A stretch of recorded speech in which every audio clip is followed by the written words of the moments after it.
Hey everyone, welcome back to Daily English Podcast. I'm Connor, and I'm here with Linda. How's it going today, Linda? Hi, Connor. Hi, everyone. I'm doing really well, thank you.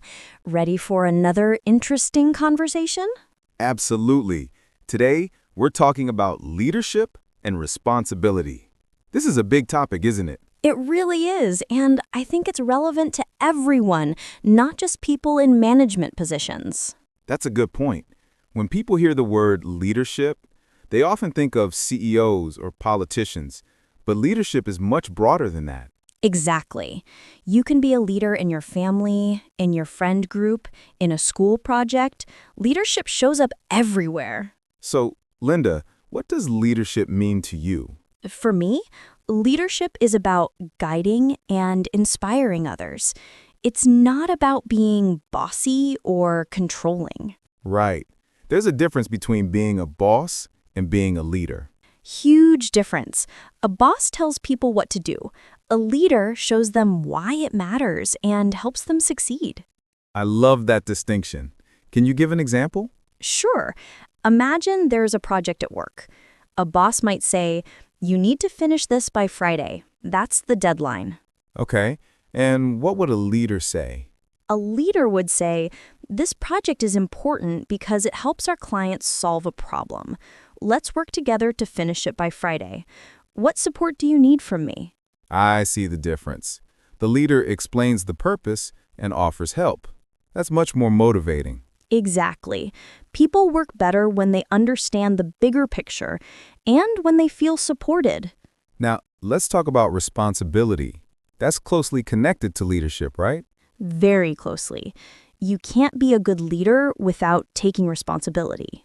What does that mean exactly? It means owning your decisions and their consequences, both the good ones and the bad ones. So if something goes wrong, you don't blame others. Exactly. You take responsibility. You say, "This was my decision and it didn't work out. Let me fix it." That takes courage, doesn't it? It's easy to blame someone else. It does take courage, but that's what true leadership is about. People respect leaders who admit mistakes. I agree. Nobody's perfect. Everyone makes mistakes. The important thing is how you handle them. Right. And on the flip side, when your team succeeds, a good leader shares the credit. Oh, that's important too. Don't take all the glory for yourself. Never. Say, "The team did an amazing job. I'm proud of everyone's hard work." So it's like, take responsibility for failures, share credit for success. Exactly. That's what builds trust and respect. Let's talk about different leadership styles. There are several types, right? Yes, some leaders are very hands-on. They're involved in every detail. That can be good or bad, I guess. It depends. If you're training new people, being hands-on is helpful. But with experienced team members, it can feel like micromanaging. Right. Nobody likes being micromanaged. It feels like you're not trusted. Exactly. Other leaders are more hands-off. They give people freedom to work independently. I think I prefer that style. I like having autonomy. Many people do, but some people need more guidance. The best leaders adapt their style to each person's needs. That makes sense. Different people need different approaches. Yes, it's called situational leadership.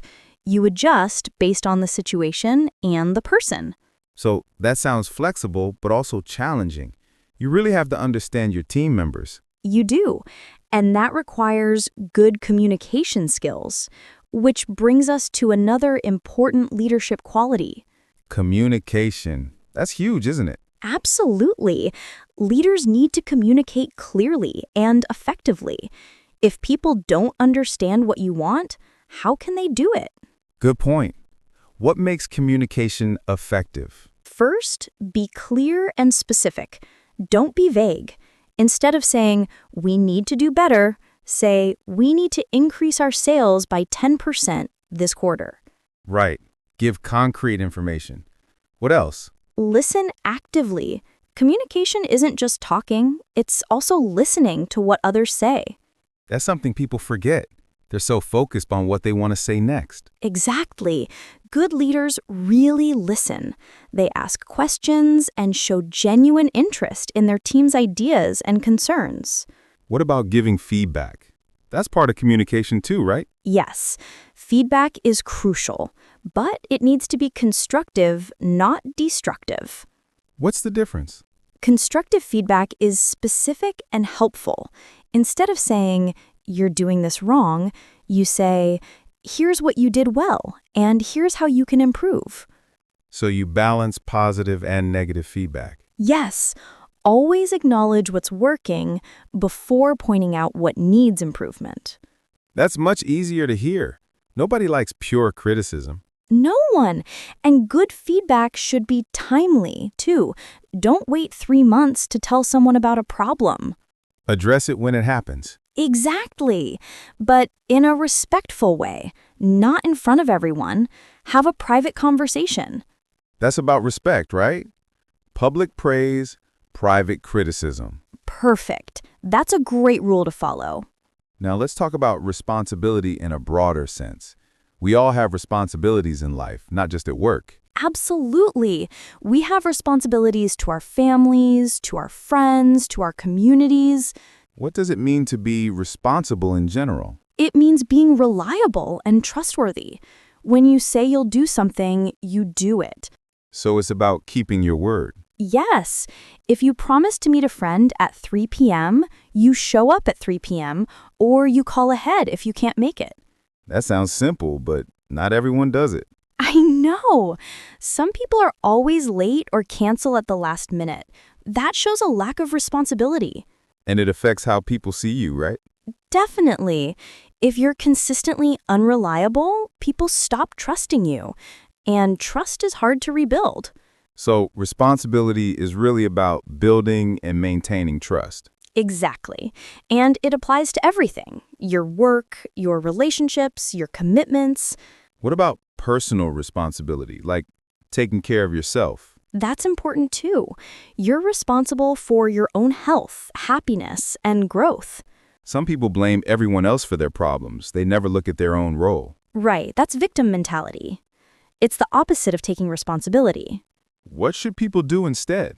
Ask yourself, what can I control? What can I change? Focus on that, not on blaming others. So it's about being proactive, not reactive. Exactly. Take ownership of your life, make decisions, and accept their consequences. That's empowering, actually. You're in control of your choices. Yes, it puts you in the driver's seat of your own life. Let's go back to leadership. Can anyone become a leader, or is it something you're born with?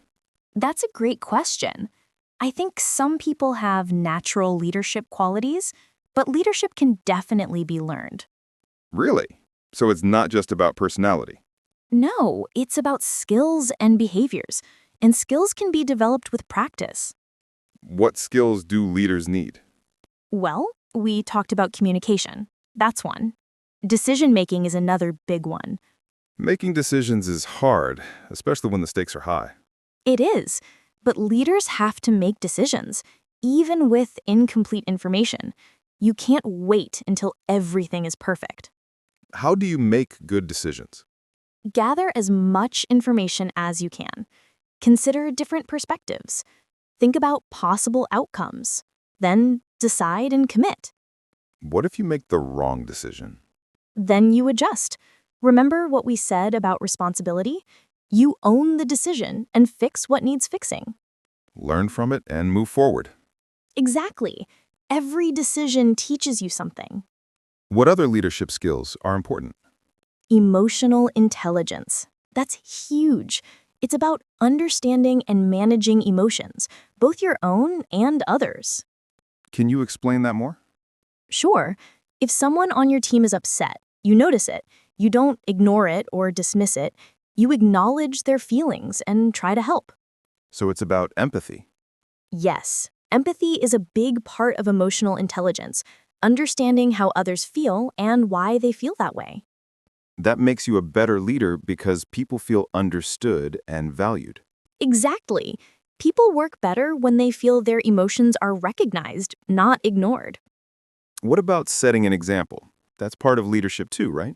Oh, absolutely. Leaders need to model the behavior they want to see. You can't ask your team to work hard if you're always leaving early. Right. You have to practice what you preach.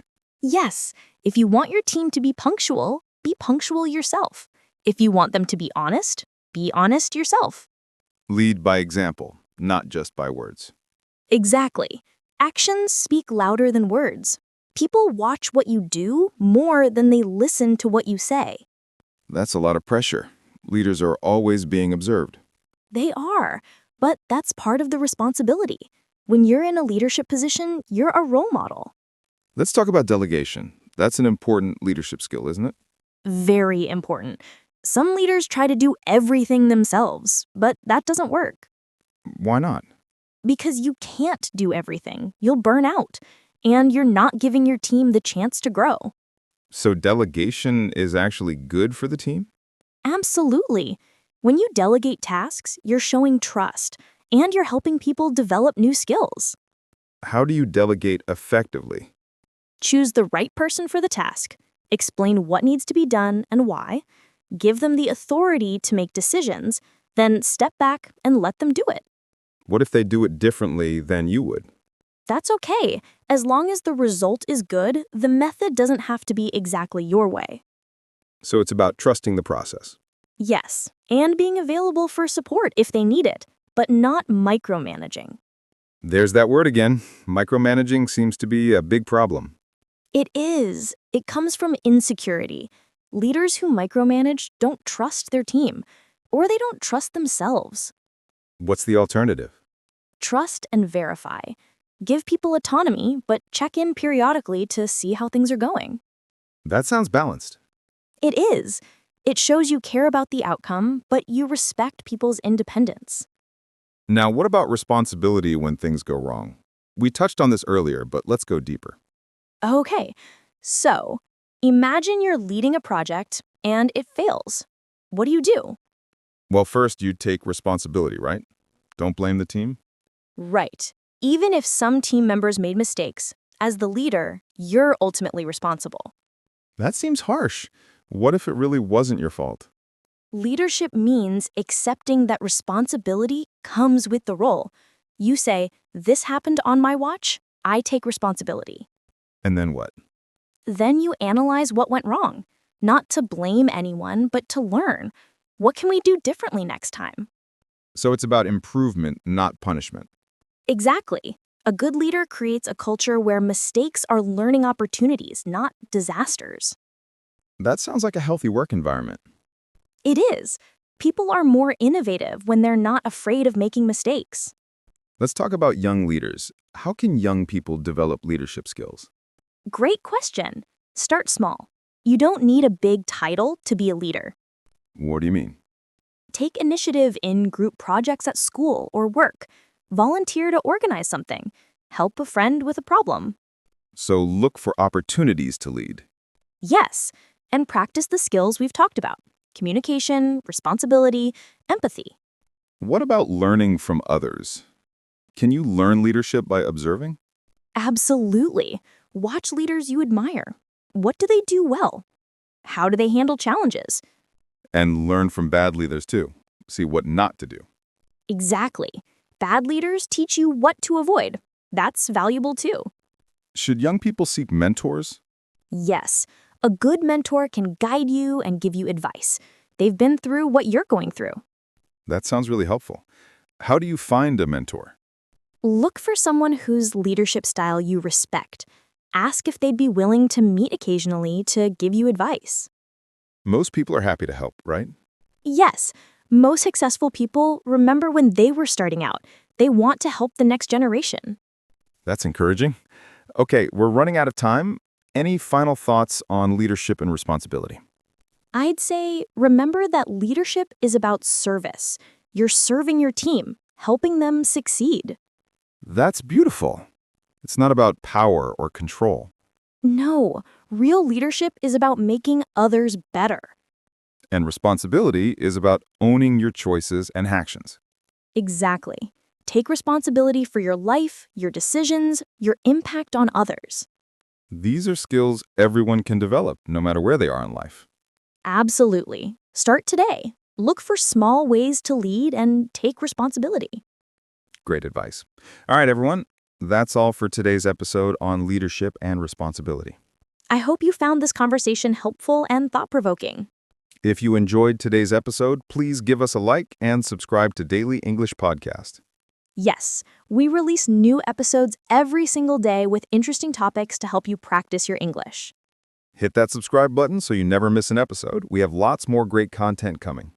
And if you have topic suggestions, let us know in the comments. We love hearing from you. Thank you so much for listening, everyone.